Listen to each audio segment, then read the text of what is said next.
اعوذ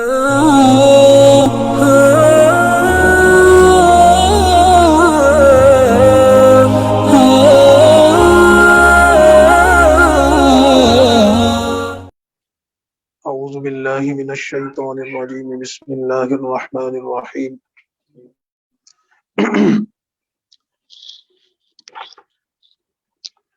الحمد للہ رب العالمین والصلاة والسلام علی اشرف الانبیاء والمرسلین وعلی آلہ واصحابہ ومن تبعہم بإحسان الی یوم الدین اما بعد فاعوذ باللہ من الشیطان الرجیم بسم اللہ الرحمن الرحیم وقالت اليهود ليست النصارى على شيء وقالت النصارى ليست اليهود على شيء وهم يتلون الكتاب صدق اللہ العظیم۔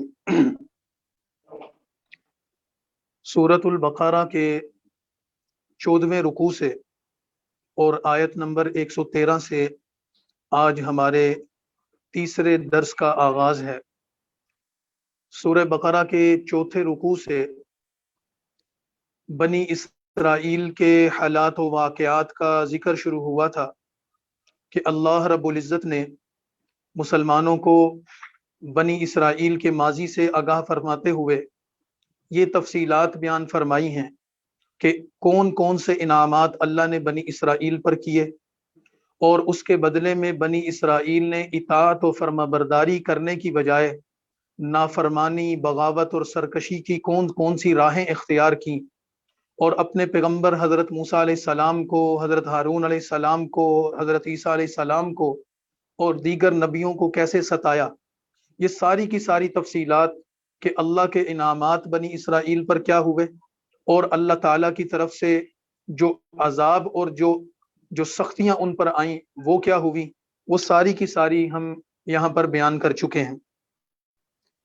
اللہ رب العزت نے آیت نمبر 113 سے جو آج ہم پڑھنے جا رہے ہیں اور سورہ بقرہ کے 14ویں رکوع سے، اس رکوع میں اللہ رب العزت کی طرف سے 4 بڑی باتیں بیان فرمائی گئی ہیں۔ ایک تو یہ بات فرمائی گئی ہے کہ یہودی اور عیسائی اگرچہ ان دونوں کا تعلق بنی اسرائیل کے ساتھ ہے کہ یہ آل یعقوب ہیں، جیسے کہ کل بنی اسرائیل کے تعارف میں بتایا تھا کہ بنی اسرائیل حضرت یعقوب علیہ السلام کی اولاد ہیں، اور انہی میں کچھ یہودی ہوئے اور کچھ عیسائی ہوئے، مختلف نبیوں کی نسبت سے، مختلف نبیوں کے تعلق کی وجہ سے ان کی شناخت یہودی یا عیسائی ہوئی۔ یہ مسلمانوں کے مقابلے میں اپنے بغض اور اپنے حسد کی وجہ سے مخالفت اور دشمنی کی انتہاؤں کو پہنچے ہوئے ہیں، لیکن در حقیقت بنی اسرائیل آپس میں بھی متفق نہیں ہیں۔ یہودی عیسائیوں کے بارے میں یہ کہتے ہیں کہ عیسائی جھوٹے ہیں، ان کے پاس کچھ بھی نہیں ہے، اور اصل حقیقت پر اور سچ کی راہ پر، نجات کے راستے پر ہم ہیں۔ اور یہی بات عیسائی یہودیوں کے بارے میں کہتے ہیں کہ ہم سچے ہیں اور یہودی جھوٹے ہیں۔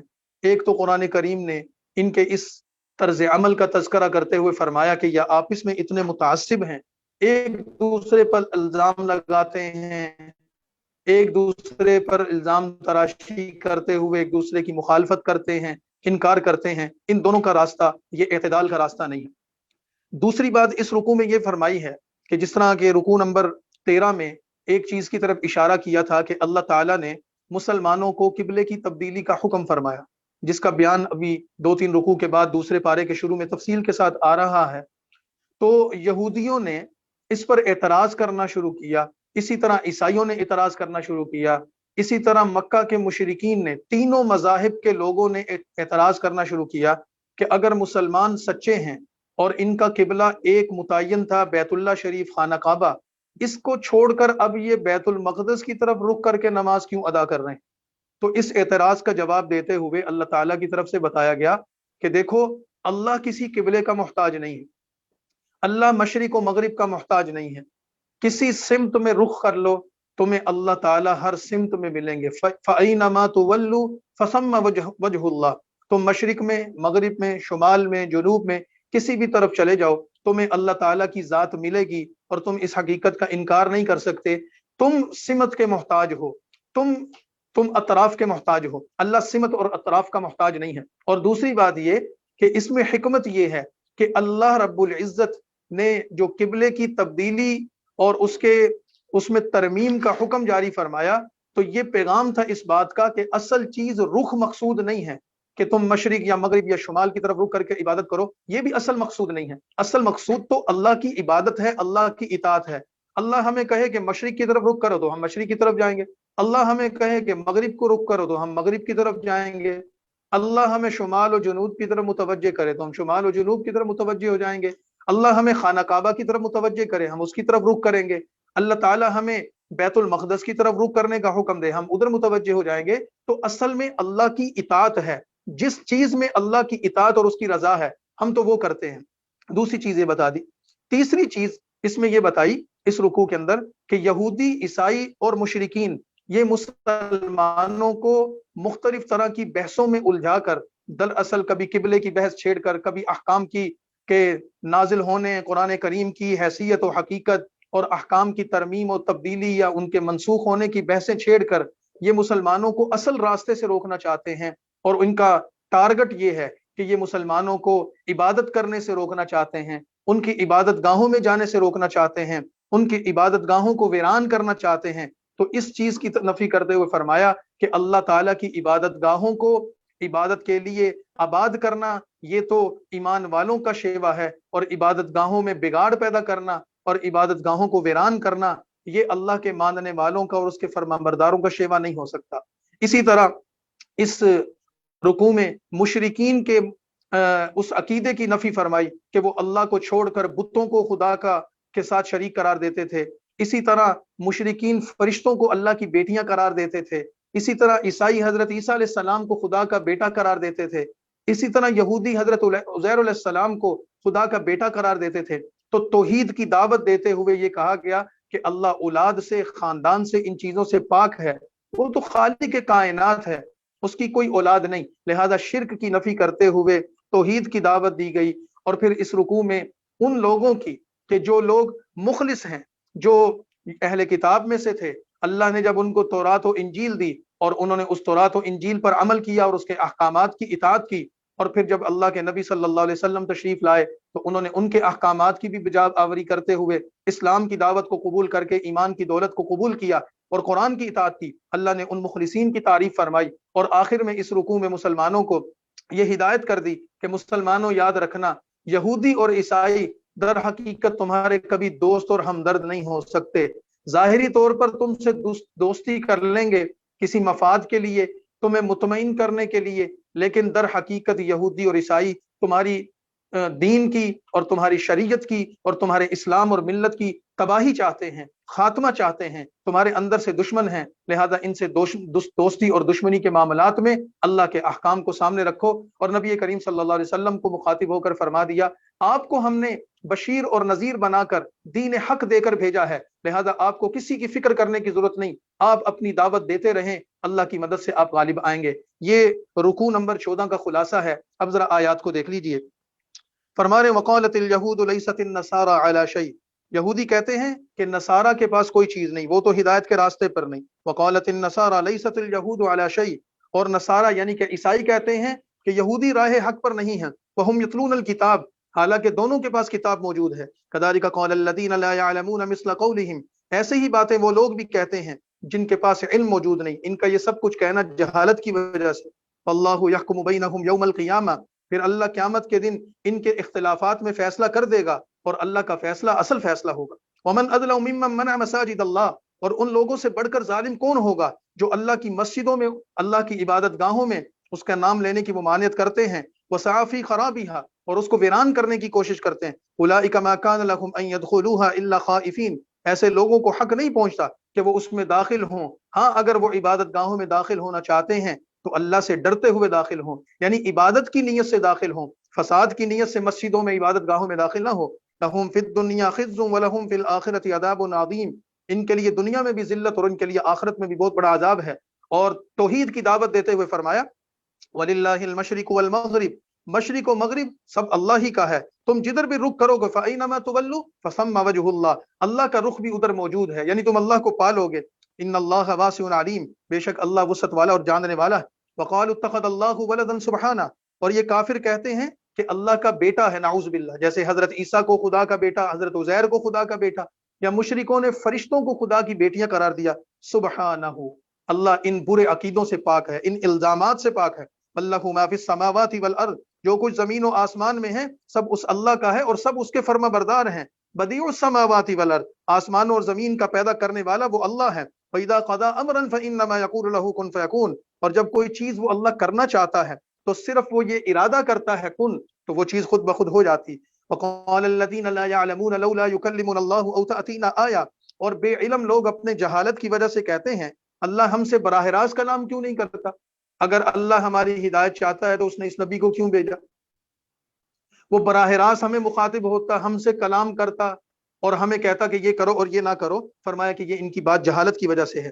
یا یہ کہتے ہیں کہ ہمارے پاس ایسی کوئی نشانی کیوں نہیں آ جاتی جس نشانی کو دیکھ کر ہم مان لیں کہ اللہ ہم سے یہ چاہتا ہے۔ حالانکہ قرآن سب سے بڑی نشانی ہے، رسول اللہ صلی اللہ علیہ وسلم کے دیگر معجزات۔ فرمایا کذالک قال الذین من قبلہم، ان سے پہلے لوگ بھی ایسی فضول باتیں کر چکے ہیں، ان کے دل ایک جیسے ہیں، لیکن یقین کرنے والوں کے لیے تو ہم نے نشانیاں بیان کر دی ہیں۔ قرآن سے بڑھ کر نشانی کون سی ہو سکتی ہے؟ رسول اللہ صلی اللہ علیہ وسلم پر جو قرآن نازل ہوا، اس کی موجودگی میں اس سے بڑھ کر اور کون سی نشانی کی ضرورت ہے؟ اس وجہ سے رسول اللہ کو فرمایا انا ارسلناک بالحق بشیرا ونذیرا، ہم نے آپ کو خوشخبری سنانے والا اور ڈرانے والا بنا کر بھیجا، یعنی آپ بشیر بھی ہیں، جنت کی خوشخبری سناتے ہیں، آپ نذیر بھی ہیں، دوزخ سے ڈراتے ہیں، اور آپ حق کے ساتھ آئے ہیں، لہذا آپ اپنی دعوت دیتے رہیں۔ وَلَا تُسْأَلُ عَنْ أَصْحَابِ الْجَحِيمِ، آپ سے دوزخیوں کے متعلق سوال نہیں ہوگا، جنہوں نے آپ کی دعوت کو قبول نہیں کیا اور آپ کے راستے پر نہیں چلے، اس کے ذمہ دار آپ نہیں ہیں۔ وَلَن تَرْضَىٰ عَنْكَ الْيَهُودُ وَلَا النَّصَارَىٰ حَتَّىٰ تَتَّبِعَ مِلَّتَهُمْ، مسلمانوں کو نصیحت فرما دی کہ تم سے یہودی اور عیسائی کبھی بھی راضی نہیں ہوں گے جب تک کہ تم ان کے دین کی اتباع نہ کر لو۔ قُلْ إِنَّ هُدَى اللَّهِ هُوَ الْهُدَىٰ، کہہ دو کہ بے شک ہدایت تو اللہ کی طرف سے ہے، اور اگر تم نے ان کی خواہشوں کی پیروی کی تو اس کے بعد جو تمہارے پاس علم آ چکا ہے، اس علم کی موجودگی میں تم ان یہود و نصارہ کے پیچھے چلے، مَا لَكَ مِنَ اللَّهِ مِن وَلِيٍّ وَلَا نَصِيرٍ، تو تمہارے لیے اللہ کے ہاں کوئی دوست اور مددگار نہیں ہوگا۔ الَّذِينَ آتَيْنَاهُمُ الْكِتَابَ يَتْلُونَهُ حَقَّ تِلَاوَتِهِ، ہاں جو نیک لوگ ہیں جن کو ہم نے کتاب دی تھی، جیسے تورات دی تھی، انجیل دی تھی، اور پھر اب قرآن دیا، وہ اسے پڑھتے ہیں اور اس طرح پڑھتے ہیں جس طرح پڑھنے کا حق ہے، یعنی اس کی تلاوت بھی کرتے ہیں، اس کے مفہوم اور اس کی معنی کو بھی سمجھتے ہیں۔ اولئک یؤمنون بہ، حقیقی ایمان والے تو وہی ہیں۔ ومن یکفر بہ فاولئک هم الخاسرون، اور جو اس قرآن اور دیگر کتابوں کا انکار کرتا ہے اصل میں وہ نقصان اٹھانے والا ہے۔ یہ 14 نمبر رکوع ہو گیا۔ یہاں پر بنی اسرائیل کا جو بیان تھا، جو رکوع نمبر 4 سے شروع ہوا تھا یا رکوع نمبر 14 تک، تقریباً 10 رکوعوں میں اس کا ایک باب مکمل ہو گیا۔ آگے رکوع نمبر 15 سے اور آیت نمبر 123 سے آیت نمبر 124 سے بنی اسرائیل کو ایک نصیحت کرتے ہوئے ایک نئے مضمون کو شروع کیا جا رہا ہے۔ وہ مضمون یہ ہے کہ یہودی ہوں، عیسائی ہوں، عرب کے مشرکین ہوں یا مسلمان ہوں، یہ چاروں گروہ وہ ہیں کہ جن کے درمیان عقیدے کا اختلاف موجود ہے۔ یہودی حضرت موسیٰ کو ماننے والے، تورات پر ایمان رکھنے والے، عیسائی حضرت عیسیٰ کو ماننے والے، انجیل پر ایمان رکھنے والے، مکہ کے عرب کے مشرکین بتوں کی عبادت کرنے والے، کسی نبی کی اتباع نہیں کرتے تھے، اور مسلمان جنہوں نے رسول اللہ صلی اللہ علیہ وسلم کی اطاعت کی اور قرآن پر ایمان رکھا۔ ان چاروں کے درمیان ایک چیز قدر مشترک ہے، اور وہ ہے حضرت ابراہیم علیہ الصلاۃ والسلام۔ حضرت ابراہیم علیہ الصلاۃ والسلام اللہ کے ایسے جلیل القدر پیغمبر تھے کہ جن کو اللہ تعالیٰ نے تمام کے تمام ان ادیان اور ان مذاہب کا بانی قرار دیا، پیشوا قرار دیا، اور ان کے آباء و اجداد میں حضرت ابراہیم علیہ السلام مشترک۔ جیسے کہ کل بتایا تھا کہ حضرت ابراہیم علیہ الصلاۃ والسلام کے 2 بیٹے تھے، ایک حضرت اسماعیل اور دوسرے حضرت اسحاق۔ حضرت ابراہیم کے بیٹے حضرت اسماعیل علیہ السلام مکہ میں آ کر آباد ہوئے، اور حضرت ابراہیم کے دوسرے بیٹے اسحاق علیہ السلام وہ شام کی سرزمین میں بیت المقدس پر آباد ہوئے۔ اسماعیل کی اولاد کو بنی اسماعیل کہا جاتا ہے، اور انہی میں سے حضور نبی کریم صلی اللہ علیہ وسلم پیدا ہوئے اور نبی بنائے گئے۔ اسحاق علیہ السلام کی اولاد میں یعقوب علیہ السلام آگے پیدا ہوئے، جن کو اسرائیل کہا جاتا ہے، اور ان کی اولاد میں 12 بیٹے تھے۔ ان 12 بیٹوں کی آگے اولاد پھیلی اور بڑے بڑے خاندان اور قبیلوں میں تبدیل ہوئی۔ ان 12 بیٹوں کی اولاد کے 12 قبیلوں کو بنی اسرائیل کہا جاتا ہے۔ تو ان بنی اسرائیل میں یہ سارے پیغمبر تشریف لائے۔ حضرت یعقوب علیہ السلام خود بنی اسرائیل کی کہ جو آل اسرائیل ہیں اس کے بانی ہیں، اس کے موجد ہیں، اس کے جد امجد ہیں، اور ان کی اولاد میں پھر حضرت موسیٰ تشریف لائے، حضرت عیسیٰ تشریف لائے، حضرت سلیمان و داؤد تشریف لائے، بڑے بڑے انبیاء علیہ السلام تشریف لائے۔ قرآن کریم نے 15 نمبر رکوع میں ایک بات تو یہ بتائی ہے کہ ابراہیم علیہ السلام ایک ایسی شخصیت تھے کہ وہ ان تمام مذاہب میں مشترک ہے، اور یہ تمام مذاہب کے لوگ اپنے آپ کو دین ابراہیم کے پیروکار، ابراہیم علیہ السلام کی ملت پر چلنے والے اور ابراہیم کی اتباع کرنے والے کہتے ہیں، اور یہ سب کہتے ہیں کہ ابراہیم ہمارے پیشرو ہیں، ہمارے پیشوا ہیں، ہمارے قائد ہیں۔ لیکن فرمایا قرآن کریم نے حضرت ابراہیم علیہ السلام کا یہاں ذکر کرتے ہوئے یہ بات فرمائی کہ اللہ تعالیٰ نے ابراہیم علیہ السلام کو جو دین عطا کیا تھا وہ دین تو اسلام تھا۔ ابراہیم علیہ السلام مشرک نہیں تھے، وہ شرک نہیں کرتے تھے، اور ابراہیم علیہ السلام یہودی بھی نہیں تھے، ابراہیم علیہ السلام عیسائی بھی نہیں تھے۔ ابراہیم علیہ السلام کا اصل دین اسلام تھا، اور اللہ تعالیٰ نے ان کو دین اسلام پر قائم رکھا اور اسی دین اسلام کو ملت ابراہیمی قرار دیا۔ لہذا تم چاروں لوگوں میں سے جن کو اس دعوے، جن کا یہ دعویٰ ہے کہ ہم ابراہیم کے اصل پیروکار ہیں، تو دراصل اس پیروکاری کا دعویٰ کرنے میں صرف مسلمان سچے ہیں، نہ مکہ کے مشرک سچے ہیں، نہ یہودی سچے ہیں، اور نہ عیسائی سچے ہیں۔ مکہ کے مشرک تو اس وجہ سے سچے نہیں کہ انہوں نے تو کھلم کھلا شرک کرنا شروع کر دیا، اور قرآن کریم کی مختلف آیات اور مختلف صورتوں میں یہ بیان آئے گا کہ ابراہیم علیہ السلام تو شرک سے بیزار تھے، وہ تو شرک نہیں کرتے تھے۔ انہوں نے تو فرمایا تھا انی وجہت وجہی للذی فطر السماوات والارض حنیفا وما انا من المشرکین، میں تو ایک خدا وحدہ لا شریک پر ایمان رکھتا ہوں، اس کی عبادت کرتا ہوں، اور میں مشرکوں میں نہیں ہوں۔ تو ابراہیم تو مشرک نہیں تھے، اس چیز کی نفی کر دی۔ ابراہیم علیہ السلام کے پیروکار یہودی اور عیسائی ہیں، اپنے آپ کو کہتے ہیں کہ ہم ان کے پیروکار ہیں۔ ان کے بارے میں فرمایا کہ یہودی اور عیسائی کسی زمانے میں ابراہیم کی ملت پر قائم تھے، لیکن اپنی نافرمانیاں کرتے کرتے وہ بھی ابراہیم کے راستے کو چھوڑ چکے ہیں، لہذا اب ان کے اصل جانشین یہودی یا عیسائی نہیں ہیں۔ تیسری چیز یہاں یہ بتائی، حضرت ابراہیم علیہ السلام اللہ تعالیٰ کے برگزیدہ بندے تھے، اللہ نے ان سے یہ کام لیا کہ ان سے خانہ کعبہ کی تعمیر کروائی۔ ابراہیم علیہ السلام نے اپنے بیٹے اسماعیل کے ساتھ مل کر خانہ کعبہ کی تعمیر کی، اور خانہ کعبہ کی تعمیر کرنے کے بعد اللہ تعالیٰ سے انہوں نے دعا کی کہ یا اللہ اس کو دین اسلام کا امن کا مرکز بنا دے اور اس کو گہوارہ بنا دے۔ تو یہ سارا کا سارا رکوع جو رکوع نمبر 15 ہے، اور اس سے آگے بھی جو متعلقہ آیات ہیں، وہ ساری کی ساری حضرت ابراہیم علیہ السلام کے تعارف کو بیان کر رہی ہیں، ان کے بیٹے حضرت اسماعیل کو بیان کر رہی ہیں، اور ساتھ یہ کہ انہوں نے خانہ کعبہ کی تعمیر کرنے کے بعد اللہ سے جو دعا کی تھی کہ اس جگہ کو، یعنی حرم کو، اس مکہ کو امن کا گہوارہ بنا دے، اللہ نے ان کی دعا کو قبول کیا۔ اسی طرح حضرت ابراہیم نے خانہ کعبہ کی تعمیر کے بعد ایک دعا یہ کی تھی کہ یا اللہ میری اولاد میں ایک نبی پیدا فرما جو آیات کی تلاوت کرے، کتاب و سنت کی تعلیم دے اور لوگوں کا تزکیہ کرے۔ اس نبی کی دعا ابراہیم علیہ السلام نے کی، اللہ تعالیٰ نے ان کی دعا کو قبول فرما کر آخری نبی مبعوث فرمائے جو اصل میں ان کی دعا کے اصل مستحق ہیں اور جو ان کی اصل دعا کا جو ثمر ہیں، اور وہ ہیں جناب رسول اللہ صلی اللہ علیہ وسلم۔ لہذا رسول اللہ صلی اللہ علیہ وسلم جو دین اسلام لے کر آئے ہیں، یہ دراصل ملت ابراہیمی ہے، اور حضور صلی اللہ علیہ وسلم اب حقیقی طور پر حضرت ابراہیم کے سچے پیروکار اور ان کے سچے جانشین اور حضرت ابراہیم علیہ السلام کی ملت پر قائم ہیں۔ یہ ساری چیز بیان کر دی۔ یہودی اور عیسائی کہتے تھے کہ ہمارے جد امجد حضرت یعقوب علیہ السلام نے فوت ہونے سے پہلے یہ وصیت فرمائی تھی اپنی اولاد کو کہ دیکھنا تم یہودی اور عیسائی رہنا اور تم اس دین کو نہ چھوڑنا۔ تو اللہ فرماتے ہیں کہ کیا جس وقت یعقوب علیہ السلام اس دنیا سے جا رہے تھے تو تم ان کے پاس موجود تھے؟ کیا اس نصیحت کے وقت تم نے ان کی باتوں کو سنا؟ تم جھوٹ بول رہے ہو۔ حضرت یعقوب علیہ السلام دراصل اپنے باپ حضرت اسحاق علیہ السلام اور اپنے دادا حضرت ابراہیم علیہ السلام کے دین پر قائم تھے، وہ یہودی یا عیسائی نہیں تھے، وہ تو مسلمان تھے، ان کا دین اسلام تھا، اور اسی بات کو پھر آگے سورہ آل عمران میں بڑی تفصیل کے ساتھ، وضاحت کے ساتھ بیان کیا جائے گا۔ تو یہ ساری چیز اس رکوع میں بیان کی جا رہی ہے۔ فرما رہے یا بنی اسرائیل، اے بنی اسرائیل میری نعمتوں کو، میرے احسانات کو یاد کرو جو میں نے تم پر کیے تھے۔ وَأَنِّي فَضَّلْتُكُمْ عَلَى الْعَالَمِينَ، اور بے شک میں نے تمہیں سارے جہانوں پر فضیلت دی تھی۔ وَاتَّقُوا يَوْمًا لَا تَجْزِي نَفْسٌ عَن نَفْسٍ شَيْئًا، اور اس دن سے ڈرو، یعنی قیامت کے دن سے، جس دن کوئی بھی کسی کے کام نہیں آئے گا اور نہ اس سے کوئی بدلہ قبول کیا جائے گا، نہ اس کی کوئی سفارش اس کو کوئی نفع دے گی، اور نہ ہی وہ مدد دیے جائیں گے۔ قیامت کے دن نہ سفارش کسی کی ہو سکتی ہے، نہ کسی کی مدد ہو سکتی ہے، نہ کوئی کسی کے کام آ سکتا ہے، جب تک کہ اللہ اجازت نہ دے دیں، تو زبردستی تو کوئی نہیں منوا سکے گا۔ اور پھر آیت نمبر 124 سے فرمایا وَإِذِ ابْتَلَىٰ إِبْرَاهِيمَ رَبُّهُ بِكَلِمَاتٍ فَأَتَمَّهُنَّ، اور اس وقت کو یاد کرو جب ابراہیم علیہ السلام کو ان کے رب نے کئی باتوں میں آزمایا تھا اور انہوں نے اس آزمائش کو پورا کیا۔ ابراہیم علیہ السلام پر بے شمار آزمائشیں آئیں، اللہ کے دین کے لیے ان کو آگ میں ڈالا گیا، ابراہیم اس میں پورا اترے، ان کو اپنے بچے اور اپنی اہلیہ کو چھوڑنے کا حکم دیا گیا، انہیں اپنا وطن چھوڑنے کا حکم دیا گیا، ابراہیم ان تمام آزمائشوں میں پورا اترے۔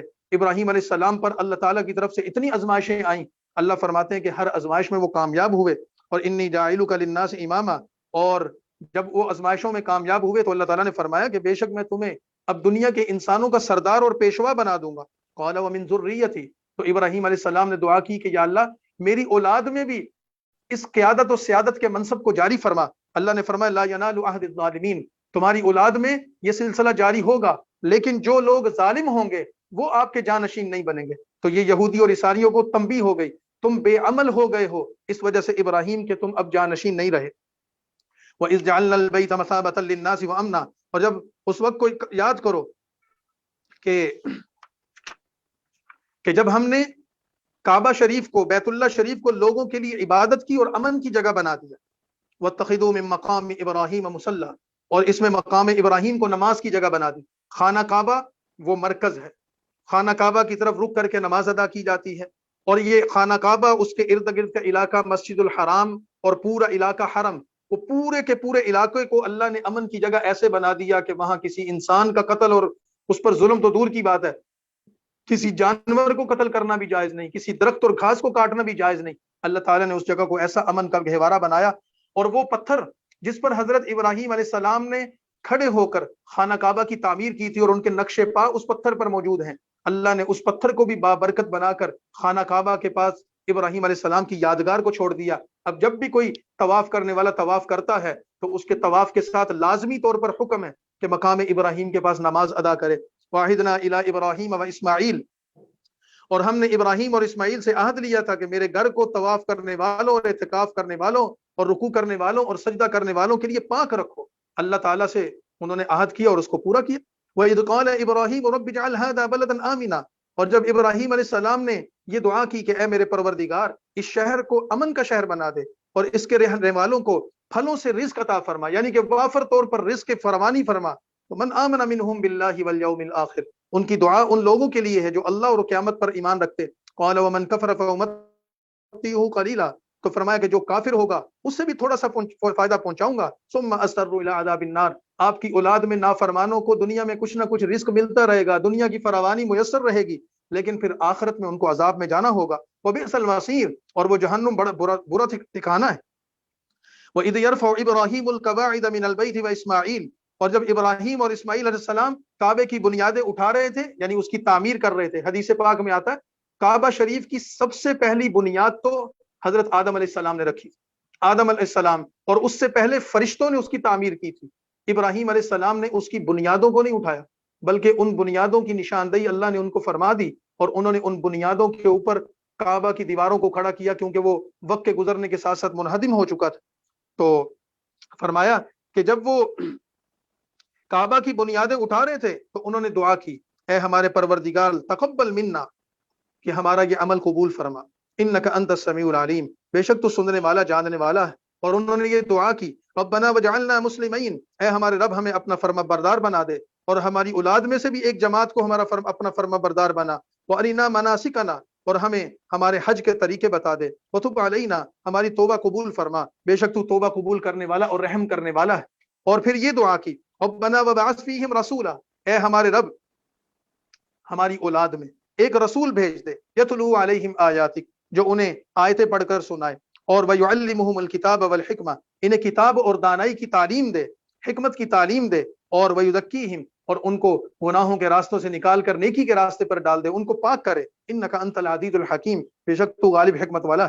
ومن یرغب عن ملت ابراہیم الا من صفی نفسہ، اور کون شخص ہے جو ملت ابراہیمی سے روگردانی کرے گا سوائے اس شخص کے جو خود احمق ہو۔ ابراہیم علیہ السلام کا طریقہ اور دین اور اس کا راستہ متعین ہے، اب جو اس راستے کو چھوڑے گا در حقیقت وہ خود احمق اور بے وقوف ہے۔ وَلَقَدِ اسْتَفَيْنَاهُ فِي الدُّنْيَا، اور ہم نے تو اسے دنیا میں بزرگی دی تھی، اور بے شک وہ آخرت میں بھی اچھے لوگوں میں شمار ہوں گے۔ اِذْ قَالَ لَهُ رَبُّهُ أَسْلِمْ، اور ابراہیم علیہ السلام کی کا یہ مقام تھا کہ ان کا دین اسلام تھا. جب ان کے رب نے ان کو کہا کہ فرما بردار ہو جاؤ، قال اسلمت لرب العالمین، تو انہوں نے کہا کہ میں جہانوں کے پروردگار کا فرما بردار ہوں. ووصى بها ابراہیم بنیہ ویعقوب، اور اسی بات کی ابراہیم اور یعقوب علیہ السلام نے بھی اپنے بیٹوں کو وصیت کی تھی کہ اے میرے بیٹو، ان اللہ اصطفى لکم الدین، بے شک اللہ تعالیٰ نے تمہارے لیے یہ دین یعنی اسلام والا دین چن لیا ہے. فلا تموتن الا وانتم مسلمون، اور ان کی یہ نصیحت تھی کہ تم ہرگز نہ مرنا اس حال میں کہ تم مسلمان ہو، اسلام کی حالت میں تمہیں موت آنی چاہیے. تو یہ اس بات کا جواب ہو گیا. تو یہودیوں نے جب یہ کہا کہ نہیں نہیں، یعقوب علیہ السلام نے تو یہ وصیت کی تھی کہ دین یہود پر چلنا، یا عیسائی کہتے ہیں کہ دین نصارہ پر چلنا، تو آگے پوچھا ام کنتم شہداء اذ حضر یعقوب الموت، کیا تم اس وقت حاضر تھے جب یعقوب علیہ السلام کو موت آئی، جب انہوں نے اپنے بیٹوں سے یہ کہا ما تعبدون من بعدی، تم میرے بعد کس کی عبادت کرو گے؟ تو ان کے بیٹوں نے کہا الہ کا، آپ کے خدا کی، وہ الہ آبائک، آپ کے باپ کے یعنی آپ کے والد کے الہ کی، اور آپ کے والدین میں آپ کے جد امجد میں کون ہے؟ ابراہیم ہیں، اسماعیل ہیں، اسحاق ہیں. الہ واحدہ، ہم اس خدا وحدہ لا شریک کی عبادت کریں گے جس پر ہمارے باپ دادا چلتے رہے اور ان کی عبادت کرتے رہے. ونحن له مسلمون، اور ہم ہمیشہ مسلمان رہیں گے. تلک امۃ قد خلت، فرمایا کہ یہ وہ جماعت تھی جو گزر چکی ہے، ان کے لیے ان کے اعمال ہیں، تمہارے لیے تمہارے اعمال ہیں. ولا تسالون عما كانوا يعملون، اور تم سے نہیں پوچھا جائے گا کہ وہ کیا کرتے تھے. سمجھا دیا اس بات کو کہ تمہارے باپ دادا کے اعمال ان کو فائدہ دیں گے، تمہیں فائدہ نہیں دیں گے، اور تمہارے اعمال کا تم سے جواب پوچھا جائے گا. اس سے یہ بات سمجھ میں آئی، اگر کسی کا باپ نیک ہو، باپ دادا اچھے ہوں، نیک ہوں، ہدایت کے راستے پر ہوں، تو ضروری نہیں ہے کہ اولاد کو بھی ان کا فائدہ ہوگا. اولاد کو اپنے اعمال خود کرنے پڑیں گے. رسول اللہ صلی اللہ علیہ وسلم کی تعلیم یہی، آپ نے اپنی بیٹی کو فرما دیا تھا یہ نہ سمجھنا کہ محمد الرسول اللہ کی بیٹی ہو، تم سے تمہارے اعمال کا پوچھا جائے گا. آج ہمارے معاشرے میں کچھ بزرگوں کی اولاد ہوتی ہے، بڑے لوگوں کی اولاد ہوتی ہے، تو وہ بے عملی کا راستہ اختیار کر لیتے ہیں اور یہ تصور کرتے ہیں کہ ہمارے باپ دادا نیک تھے، پدر ماں سلطان بود، ہمارے باپ دادا نیک تھے، اچھے لوگ تھے، لہذا ان کے اعمال حسنہ ہمارے کام آ جائیں گے. یہ غلط فہمی ہے. قرآن کریم نے کہا کہ نہیں، تمہارے اندر جتنے لوگ گزر چکے ہیں وہ اپنے اعمال کے خود ذمہ دار تھے، تم اپنے اعمال کے خود جواب دہ ہو. وقالوا كونوا هودا او نصارى تهتدوا، اور یہ کہتے ہیں کہ یہودی یا نصرانی ہو جاؤ، لوگوں کو ورغلاتے ہیں، اسلام چھوڑ دو تاکہ تم ہدایت پر آ جاؤ. قل بل ملت ابراہیم حنیفہ، ان کو جواب دے دیجئے کہ ملت ابراہیم پر ہم رہیں گے، اور ملت ابراہیمی وہ تھی حنیفاً، وہ موحد تھے. وما كان من المشرکین، اور ابراہیم مشرک نہیں تھے. قولوا آمنا باللہ وما انزل الینا، اور ان کو کہہ دو ہم اللہ پر ایمان رکھتے ہیں اور جو کچھ اللہ نے ہم پر نازل کیا اس پر بھی ایمان رکھتے ہیں. وما انزل الی ابراہیم، اور جو کچھ اللہ نے حضرت ابراہیم، جناب اسماعیل، جناب اسحاق و یعقوب علیہ السلام پر اتارا اور ان کی اولاد پر جو کچھ نازل کیا گیا اس سب پر ہم ایمان رکھتے ہیں. وما اوتی موسیٰ و عیسیٰ، اور جو کچھ موسیٰ اور عیسیٰ علیہ السلام پر وہی اتاری گئی، اور اسی طرح دوسرے نبیوں کو ان کے رب کی طرف سے جو کچھ دیا گیا، ہم کسی میں بھی فرق نہیں کرتے اور ہم اسی رب کے فرما بردار ہیں. فَإِنْ آمَنُوا بِمِثْلِ مَا آمَنْتُمْ بِهِ فَقَدِ اهْتَدَوْا، یہ ساری تفصیل بیان کرنے کے بعد قرآن کریم یہ کہتا ہے اگر تمہارا ایمان ان لوگوں کے ایمان کی طرح ہو سکتا ہے تو تم بھی ہدایت یافتہ ہو. رسول اللہ صلی اللہ علیہ وسلم پر سب سے پہلے ایمان لانے والے لوگ صحابہ کرام، اور قرآن کریم کے سب سے پہلے مخاطب صحابہ کرام ہیں. لہذا آنے والی انسانیت کو فرما دیا اگر تمہارا ایمان صحابہ کے ایمان کی طرح ہے تو تم ہدایت پر ہو. لہذا یہ سمجھ میں آ گئی بات کہ صحابہ معیار حق ہیں، ایمان اور اعمال میں صحابہ معیار ہیں. آج کے معاشرے میں اگر کوئی شخص اپنے آپ کو نیک لوگوں میں شمار کرنا چاہتا ہے اس کو صحابہ کے راستے پر چلنا پڑے گا. صحابہ کا راستہ اللہ کے نبی سے ملاتا ہے اور اللہ کا نبی کا راستہ اللہ سے ملاتا ہے. اور آج کے زمانے میں کچھ لوگ ایسے موجود ہیں جو صحابہ پر تنقید کرتے ہیں، صحابہ کرام رضوان اللہ علیہ مجمعین کے عیوب بیان کرتے ہیں، ان کی کمیاں کوتاہیاں اور کمزوریاں بیان کرتے ہیں. وہ قرآن کریم کی اس آیت کو غور سے سن لیں اور سمجھ لیں کہ صحابہ کا ایمان تمہارا ایمان فَإِنْ آمَنُوا بِمِثْلِ مَا آمَنْتُمْ، اے دنیا کے تمام انسانوں، قیامت تک آنے والے انسانوں کو خطاب ہے. تمہارا ایمان اگر صحابہ کے ایمان جیسا ہوگا تو تمہیں اللہ کے ہاں قبولیت ملے گی، ورنہ اگر تمہارا ایمان صحابہ کے ایمان جیسا نہیں ہوگا تو تم ہدایت پر نہیں ہو. وَإِن تَوَلَّوْا، اور اگر وہ نہ مانے فَإِنَّمَا هُمْ فِي شِقَاقٍ، تو سمجھ لو پھر یہ ضد میں پڑے ہوئے لوگ ہیں. فَسَيَكْفِيكَهُمُ اللَّهُ، اے نبی اور نبی کے ساتھیوں اللہ تمہارے لیے کافی ہے اور وہی سننے والا اور جاننے والا ہے. اور یاد رکھو صبغۃ اللہ، اللہ کا رنگ ہے. ومن احسن من اللہ صبغا, اور اللہ کے رنگ سے اور کس کا رنگ بہتر ہو سکتا ہے. یعنی اللہ کا رنگ کا مطلب یہ ہے کہ لوگوں پر اللہ کا رنگ نظر آنا چاہیے. ہر مذہب کے لوگ, ہر عقیدے کے لوگوں کی کچھ شناخت ہوتی ہے, کچھ پہچان ہوتی ہے, خاص طرح کے کپڑے پہنتے ہیں, خاص طرح کی وضاقتہ رکھتے ہیں. مسلمان رسول اللہ کا امتی اور رسول اللہ صلی اللہ علیہ وسلم کی امت کا ایک فرد, اس کا بھی ایک رنگ ہے, اس کا بھی ایک لباس ہے, اس کی بھی ایک شکل و صورت و وجاہت ہے. اس سے وہ پتہ چلے گا کہ یہ اللہ کی نبی کی امت کا فرد ہے اور اس پر اللہ کا رنگ چڑھا ہوا ہے, جو اللہ کی عبادت کرنے والا. اور جس پر اللہ کا رنگ چڑھ گیا, اس سے بہتر رنگ کون سا ہو سکتا ہے. قل اتحاجوننا فی اللہ وهو ربنا وربکم, کہہ دو کہ کیا تم ہم سے اللہ کی نسبت اس بارے میں جھگڑا کرتے ہو, حالانکہ وہ اللہ تمہارا بھی رب ہے, ہمارا بھی رب ہے.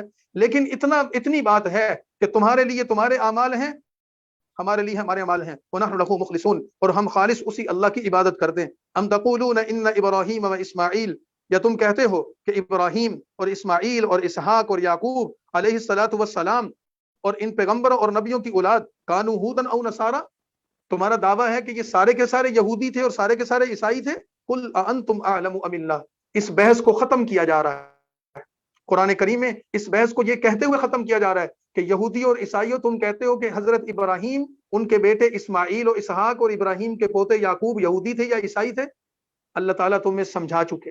اگر تم نہیں سمجھتے تو تمہیں اللہ پوچھتے ہیں انتم اعلم ام اللہ, کیا تم زیادہ جانتے ہو یا اللہ کا علم زیادہ ہے. تو ظاہری سی بات ہے کہ اللہ کا علم زیادہ ہے. جو اللہ کو علم ہے وہ تمہیں علم نہیں ہے. ومن اظلم ممن کتم شہادۃ عنده من اللہ, اور اس شخص سے بڑھ کر کون ظالم ہوگا جو گواہی کو چھپا دے جو اس کے پاس اللہ کی طرف سے آ گئی ہے, اور اللہ کسی کام سے بے خبر نہیں ہے. جو کچھ تم کر رہے ہو اللہ سب جانتا ہے. تمام حجت کے لیے کہہ دیا تلک امۃ قد خلت, ایک جماعت تھی جو گزر چکی ہے, لہا ما کسبت ولکم ما کسبتم, ان کے لیے ان کے اعمال ہیں, تمہارے لیے تمہارے اعمال ہیں. تمہارے باپ دادا اور اباء و اجداد اپنے اعمال کی جواب دہی کریں گے اور تم اپنے اعمال کے جواب دو گے. اللہ تعالیٰ کسی ایک سے دوسرے کے عمل کے بارے میں نہیں پوچھیں گے. ولا تسألون عما كانوا يعملون, اور ان سے ان کے اعمال کی نسبت نہیں پوچھا جائے گا. یہ قرآن کریم کی فیصلہ کن بحث ہو گئی کہ یہودیوں, عیسائیوں اور مشرکین کو یہ بات بتا دی کہ تم حضرت ابراہیم علیہ الصلاۃ والسلام کے پیروکار تو ہو, لیکن در حقیقت تم سچے پیروکار نہیں ہو. در حقیقت تم حضرت ابراہیم علیہ الصلاۃ والسلام کے حقیقی پیروکار نہیں ہو. حضرت ابراہیم کا حقیقی پیروکار وہی ہوگا جو موحد ہوگا, جو دین اسلام پر قائم ہوگا. اور آج کے دور میں حضرت ابراہیم کے حقیقی پیروکار وہ حضور صلی اللہ علیہ وسلم ہیں, مسلمان ہیں. یہاں پر 16واں سورہ بقرہ کا 16واں رکوع بھی ختم ہو گیا ہے اور پہلا پارہ بھی مکمل ہو گیا ہے. آگے دوسرے پارے کا آغاز ہو رہا ہے اس بحث کے ساتھ جس کو قبلے کی تبدیلی کی بحث کہا جاتا ہے, تحویل قبلہ. جیسے بتایا تھا, مسلمان جب نئے نئے اسلام کی دعوت شروع ہوئی, رسول اللہ صلی اللہ علیہ وسلم پر نماز کا حکم آیا اور عبادات شروع ہوئی, تو نبی کریم صلی اللہ علیہ وسلم نے مکہ مکرمہ میں رہ کر خانہ کعبہ کی طرف رک کر کے نماز ادا کرنی شروع کی. اور جب آپ ہجرت کر کے مدینہ آئے تو وہاں آپ کو واسطہ پڑا یہودیوں اور عیسائیوں کے ساتھ, تو ان کا قبلہ بیت المقدس تھا. عیسائی بیت الحم جو حضرت عیسیٰ علیہ السلام کی جائے پیدائش ہے زمین شام پر, اس کی طرف رک کر کے عبادت کرتے تھے, اور یہودی جو تھے وہ بیت المقدس کی طرف رک کر کے عبادت کرتے تھے. تو اللہ تعالیٰ نے مسلمانوں کو حکم دیا کہ آپ لوگ بھی بیت المقدس کی طرف رک کر کے عبادت کریں. 17 سے 18 ماہ تقریباً رسول اللہ صلی اللہ علیہ وسلم نے بیت المقدس کی طرف رخ کر کے عبادت شروع فرمائی, نماز ادا کرنی شروع کی. اس پر مشرکین نے اعتراض کیا. انہوں نے کہا کہ یہ کیسے لوگ ہیں, پہلے خانہ کعبہ کو قبلہ مانتے تھے اور اب اس کو چھوڑ کر بیت المقدس کی طرف رخ کر لیا. اور یہودی اس پر بڑے خوش ہوئے کہ دیکھو ہمارے قبلے کی طرف متوجہ ہو گئے, آج ہمارے قبلے کو قبول کیا ہے, کل کو ہمارا دین بھی قبول کر لیں گے. 17 یا 18 ماہ کے بعد اللہ تعالیٰ کی طرف سے رسول اللہ صلی اللہ علیہ وسلم کو یہ حکم دیا گیا, آپ دوبارہ خانہ کعبہ کی طرف رک کر کے نماز ادا کریں. تو جب مسلمانوں نے دوبارہ خانہ کعبہ کی طرف رک کر کے نماز ادا کرنی شروع کی تو اس پر یہودیوں اور عیسائیوں کی طرف سے اعتراضات ہوئے. اگر قبلہ بیت المقدس صحیح تھا تو تم نے اس کی طرف رک کر کے نماز اب کیوں چھوڑ دی ہے, اور یہ قبلہ تو اصل قبلہ ہے, بیت المقدس تو ہمارا یہودیوں کا, عیسائیوں کا, موسیٰ علیہ السلام, عیسیٰ علیہ السلام اور ابراہیم علیہ السلام کا قبلہ ہے. تو اس بحث میں اگلے جو رکوع ہیں 1.5 رکوع, اس میں اللہ تعالیٰ کی طرف سے تقریباً 2 رکوع آنے والے اس میں یہ ساری بحث بیان کی گئی ہے کہ مسلمانوں، پہلی بات تو یہ ہے جو ہم آپ کو پہلے بتا چکے، اللہ قبلے کا محتاج نہیں، اور جو لوگ قبلے کے معاملات میں بحث مباحثہ کر رہے ہیں وہ تمام کے تمام لوگ احمق اور بے وقوف ہیں۔ ان کو ایک ہی بات بتاؤ، ہم اللہ کے حکم کے محتاج ہیں، اللہ جس چیز کا ہمیں حکم کرے گا ہم وہ کام کریں گے، جس چیز کا اللہ ہمیں حکم نہیں کرے گا ہم وہ کام نہیں کریں گے۔ ایک بات تو یہ، دوسرا یہ، آپ صلی اللہ علیہ وسلم اور آپ کی امت کو اللہ نے متوسط، متوازن اور معتدل امت بنایا ہے، آپ میں یہ صفات رکھی ہیں، لہذا آپ آخری امت ہیں، متوازن اور معتدل امت ہیں۔ آپ کو جو احکام دیے گئے ہیں، آپ کو جو اعمال دیے گئے ہیں، ان میں بھی توازن اور اعتدال ہے، لہذا آپ صلی اللہ علیہ وسلم کو اللہ تعالیٰ نے ایسا دین عطا کیا ہے کہ وہ پچھلے تمام انبیاء کی تعلیمات کا احاطہ کر لیتا ہے، اور خصوصاً حضرت ابراہیم علیہ الصلوۃ والسلام کے دین کا احاطہ کر لیتا ہے۔ ابراہیم علیہ السلام ایک ایسی جامع شخصیت ہیں، جیسے کہ پہلے بتایا کہ وہ تمام ادیان کے جد امجد ہیں، اور وہ تمام ادیان کے لیے قابل احترام ہیں۔ لیکن اگر آپ غور فرمائیں کہ ابراہیم علیہ الصلوۃ والسلام کا اصل وطن عراق تھا، اور وہ ہجرت کر کے شام آ گئے تھے، انہوں نے ایک قبلہ، اور ان کی اولاد کی میں آنے والے نبیوں کا ایک قبلہ تو بیت المقدس کی سرزمین رہی، اور خود حضرت ابراہیم نے اپنے بیٹے حضرت اسماعیل علیہ السلام سے مل کر مکہ میں آ کر خانہ کعبہ کی تعمیر کی، تو گویا کہ بیت المقدس بھی قبلہ ہے اور بیت اللہ بھی قبلہ ہے۔ ان دونوں قبلوں کی نسبت اور ان دونوں قبلوں کا تعلق اور ان دونوں قبلوں کی آغاز اور ابتدا وہ حضرت ابراہیم علیہ السلام سے ہوتی ہے۔ گویا کہ پوری دنیا میں دین کے عنوان پر دو بڑے مرکز ہیں، ایک خانہ کعبہ اور ایک بیت المقدس، اور دونوں کے بانی اور دونوں کے جد امجد حضرت ابراہیم علیہ السلام ہیں۔ تو مسلمانوں کو کہا کہ تم نے ابراہیم علیہ السلام کی صحیح جانشینی اور صحیح ملت کو اختیار کیا کہ تم نے خانہ کعبہ کو بھی قبلہ بنایا اور تم نے بیت المقدس کو بھی قبلہ بنایا، لیکن اب اللہ تعالیٰ تمہیں یہ حکم دیتے ہیں کہ اب خانہ کعبہ کو ہمیشہ کے لیے قبلہ مان لو، اور پھر کوئی خانہ کعبہ میں موجود ہو، مسجد الحرام میں موجود ہو، حرم کی حدود میں موجود ہو، سرزمین عرب پر موجود ہو، یا مشرق و مغرب، شمال و جنوب میں جہاں بھی موجود ہو، اس تمام کے تمام رہنے والوں کو، دنیا کے ہر انسان کو اب اپنا قبلہ، اپنا مرکز جس کو بنانا ہے وہ خانہ کعبہ بنانا ہے۔ اللہ تعالیٰ نے وہ مرکزیت اب خانہ کعبہ کو عطا کر دی ہے جو کبھی بیت المقدس کو حاصل تھی۔ اور دوسری یہ کہ اس امت کی یہ صفت بھی بیان کی کہ یہ امت گواہ اور اور شہید بنے گی۔ گواہ اور شہید بننے کا مطلب یہ کہ پچھلے نبیوں نے جو دین کی تعلیم دی ہے، یہ امت قیامت کے دن ان نبیوں کی گواہی دے گی، گواہ بن کر کھڑی ہوگی کہ یا اللہ ہم گواہی دیتے ہیں کہ یہ نبی سچے تھے، اور رسول اللہ صلی اللہ علیہ وسلم کی امت کو یہ اعزاز حاصل ہوا۔ اسی طرح ایک سوال یہ تھا کہ جو لوگ پہلے بیت المقدس کی طرف رخ کر کے نمازیں ادا کرتے رہے اور اب خانہ کعبہ کی طرف رخ کر کے نمازیں ادا کر رہے ہیں، تو ان نمازوں کا کیا بنے گا؟ تو جواب دیا کہ جن لوگوں نے اس قبلے کی طرف رخ کر کے نمازیں ادا کی، اللہ نے اس کو بھی قبول کیا، کیونکہ اللہ ہی کے حکم پر انہوں نے بیت المقدس کی طرف رخ کیا تھا، اور اب وہ خانہ کعبہ کی طرف متوجہ ہوئے تو اللہ ہی کے حکم پر متوجہ ہوئے۔ اور پھر 3-4 مرتبہ تکرار کے ساتھ، تاکید کے ساتھ مسلمانوں کو یہ حکم دیا گیا، یہودیوں کے، عیسائیوں کے، مشرکوں کے طعنوں، طنزوں، سوالات سے نکلو، اس بحث کو ختم کرو۔ اللہ نے تمہارے لیے مرکز، محور، عبادات کے لیے جو نقطہ ہے وہ خانہ کعبہ کو بنا دیا ہے۔ اب اپنی عبادت کے لیے اس کی طرف متوجہ ہو جاؤ، یکسو ہو جاؤ۔ اب اگر کوئی شخص خانہ کعبہ کے سامنے ہوگا تو اس عمارت کا رخ کرنا ضروری ہوگا، اور اگر کوئی شخص خانہ کعبہ سے دور مسجد الحرام سے فاصلے پر ہوگا تو اس سمت کی طرف کرنا، متوجہ ہونا عبادت کے لیے یہ ضروری ہوگا۔ یہ سارا کا سارا بیان ہے۔ ان آنے والے اگلے 2 رکوع میں ہم ان آیات کو دیکھتے ہیں، مزید وضاحت ہو جائے گی۔ فرما رہے ہیں سیقول السفہاء من الناس، اب بے وقوف لوگ یہ کہیں گے کہ کس چیز نے مسلمانوں کو ان کے قبلے سے پھیر دیا ہے جس پر وہ پہلے موجود تھے۔ قل للہ المشرق والمغرب، ان کو کہہ دو کہ مشرق اور مغرب تو سب اللہ کا ہے۔ یہدی من یشاء الی صراط مستقیم، جسے چاہتا ہے سیدھا راستہ دکھا دیتا ہے۔ وکذلک جعلناکم امۃ وسطا، اور اسی طرح ہم نے تمہیں ایک معتدل، متوازن اور برگزیدہ امت بنایا ہے تاکہ تم لوگوں پر گواہ بن جاؤ۔ ویکون الرسول علیکم شہیدا، اور تمہارا نبی تم پر گواہ بن جائے گا۔ وما جعلنا القبلۃ التي كنت علیہا، اور ہم نے وہ قبلہ نہیں بنایا تھا جس پر آپ صلی اللہ علیہ وسلم پہلے تھے، مگر اس لیے کہ ہم معلوم کریں کہ اس رسول کی جو پیروی کرتا ہے وہ اس رسول کے ساتھ چلتا ہے یا کوئی اس رسول کو چھوڑ کر چلا جاتا ہے۔ گویا کہ قبلے کی تبدیلی کا حکم اصل میں ایمان والوں کی آزمائش تھی کہ کوئی رسول اللہ کے ساتھ کھڑا ہوتا ہے کہ نہیں کھڑا ہوتا۔ تو اللہ کے نبی تو اللہ کے حکم کے پابند ہیں۔ اللہ نے حکم دیا خانہ کعبہ کو قبلہ بناؤ، اللہ نے حکم دیا بیت المقدس کو قبلہ بناؤ، پھر حکم دیا خانہ کعبہ کو قبلہ بناؤ، تو اللہ تعالیٰ کے حکم کی رسول اللہ نے پیروی کی، جو لوگ استقامت کے ساتھ کھڑے رہے ان کی تعریف ہوئی۔ وَإِن كَانَتْ لَكَبِيرَةٌ، اور بے شک یہ بڑی مشکل بات تھی، قبلے کو چھوڑ کر دوسرے قبلے کی طرف جانا اور پھر ایک قبلے کو چھوڑ کر واپس پہلے کی طرف آنا، یہ بہت مشکل تھا، لیکن ان لوگوں کے لیے مشکل نہیں تھا جنہیں اللہ نے ہدایت دی ہے، اور اللہ تمہارے ایمان کو کبھی ضائع نہیں کرے گا۔ ان اللہ بالناس لرؤوف الرحیم، بے شک اللہ لوگوں پر بڑا مہربان اور رحم والا ہے۔ اور نبی پاک صلی اللہ علیہ وسلم کی اپنی دلی محبت بھی یہ تھی کہ بیت المقدس کی بجائے خانہ کعبہ قبلہ بن جائے۔ قرآن کریم نے اس کا ذکر کیا، قد نرا تقلب وجهک فی السماء، بے شک ہم آپ صلی اللہ علیہ وسلم کا منہ آسمان کی طرف اٹھتا ہوا دیکھ رہے تھے۔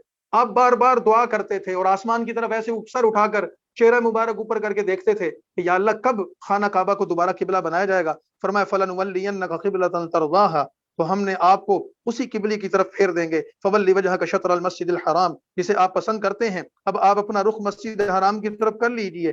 فحیث ما کنتم فولوا وجوہکم شطرا، اور جہاں کہیں تم لوگ ہوا کرو اپنے رخوں کو اسی طرف پھیرو۔ وان الذین اوتوا الکتاب، اور بے شک وہ لوگ جنہیں کتاب دی گئی یعنی تورات یا انجیل، یقیناً وہ جانتے ہیں کہ وہی بات حق ہے جو ان کے رب کی طرف سے آتی ہے، اور اللہ اس سے بے خبر نہیں ہے جو کچھ وہ کر رہے ہیں۔ وَلَئِنْ أَتَيْتَ الَّذِينَ أُوتُوا الْكِتَابَ، اور اگر آپ صلی اللہ علیہ وسلم ان کے سامنے ساری دلیلیں بھی لے آئیں گے جنہیں کتاب دی گئی تھی، تو وہ آپ صلی اللہ علیہ وسلم کے تمام دلائل کو سننے کے باوجود بھی آپ کے قبلے کو نہیں مانیں گے۔ کیوں؟ وہ ضد میں پڑے ہوئے، حسد میں مبتلا۔ وما انت بتابع قبلتهم، اور نہ ہی وہ آپ کے قبلے کو ماننے والے ہیں۔ وما بعضهم بتابع قبلة بعض، اور نہ ان میں کوئی دوسرا قبلہ ماننے والا ہے، یعنی کہ وہ خود بھی اس قبلے کی اتباع نہیں کرنا چاہتے اور نہ ہی کسی کو اس طرف آنے دیں گے۔ ولئن اتبعت اهواءهم، اور اگر آپ ان کی خواہشات کی پیروی کریں گے تو آپ کے پاس تو علم آ چکا ہے، تو پھر اللہ تعالیٰ اس علم کے آنے کے بعد یہود و نصارہ کے راستے پر چلنے والے لوگوں کو ظالموں میں شمار کرے گا۔